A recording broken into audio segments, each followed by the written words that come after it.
Assalamualaikum warahmatullahi wabarakatuh. Selamat pagi anak-anak.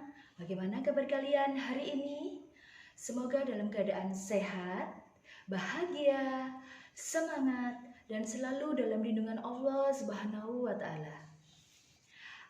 Anak-anakku sekalian, hari ini kita akan belajar membahas pelajaran kelas 5, tema 6, subtema 2, yaitu tentang perpindahan panas atau kalor. Kata panas atau kalor sudah sangat sering kita dengar.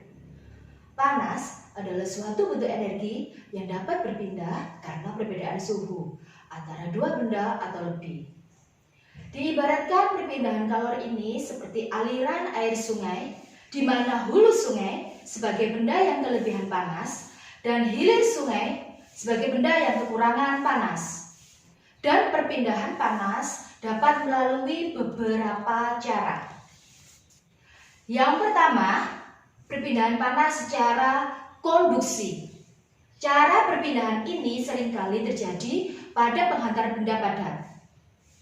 Perpindahan panas tidak diikuti atau didahului oleh perpindahan zat perantaranya.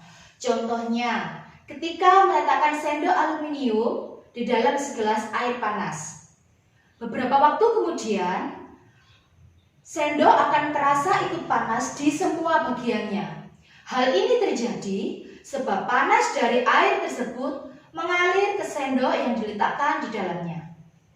Tetapi, perpindahan panas tersebut tidak disertai dengan perpindahan air yang merambat ke seluruh bagian sendok. Cara yang kedua yaitu perpindahan panas secara konveksi. Cara ini akan menyertakan perpindahan perantara ketika panas berpindah dari sumbernya.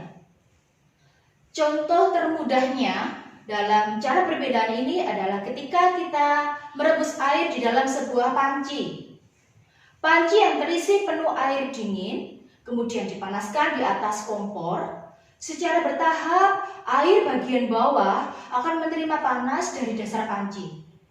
Ketika suhu air yang ada di bawah semakin tinggi, maka air tersebut akan naik ke atas karena terjadi perbedaan massa jenis yang dipengaruhi suhu. Ketika air yang di bawah tadi naik ke atas, panas atau kalor juga akan dibawa ke atas dan tersebar pula di bagian-bagian terdekatnya.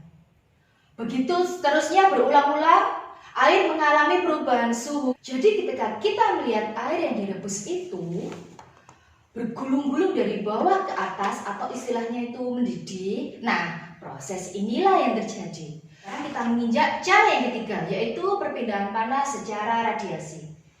Untuk cara perpindahan yang satu ini terjadi tanpa harus adanya perantara secara fisik. Maksudnya adalah perantara yang digunakan seperti gelombang cahaya, gelombang radio, gelombang elektromagnetik, dan lain-lain. Oleh karena itu, cara perpindahan ini lebih tepat disebut dengan radiasi. Salah satu contoh perpindahan panas secara radiasi ini adalah perpindahan panas dari matahari sampai ke bumi.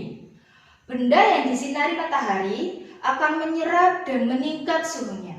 Peningkatan suhu inilah yang membuat benda tersebut menjadi panas. Dan bagaimana cara matahari dapat memanaskan benda-benda yang ada di bumi? Nah, caranya adalah dengan memanfaatkan gelombang cahaya yang dimiliki oleh matahari. Panas dihantarkan melalui sinar matahari yang menuju ke bumi dan benda-benda yang ada di dalamnya. Cara inilah yang disebut dengan perpindahan panas secara radiasi. Sekian pembahasan dari Bu Finda tentang perpindahan panas atau kalor. Semoga bisa bermanfaat dan bisa berguna untuk kalian semua. Dan untuk bisa menambah wawasan kalian. Ingat selalu pesan Bu Finda, nasi ketan ditata sejajar, jaga kesehatan dan semangat belajar. Wassalamualaikum warahmatullahi wabarakatuh.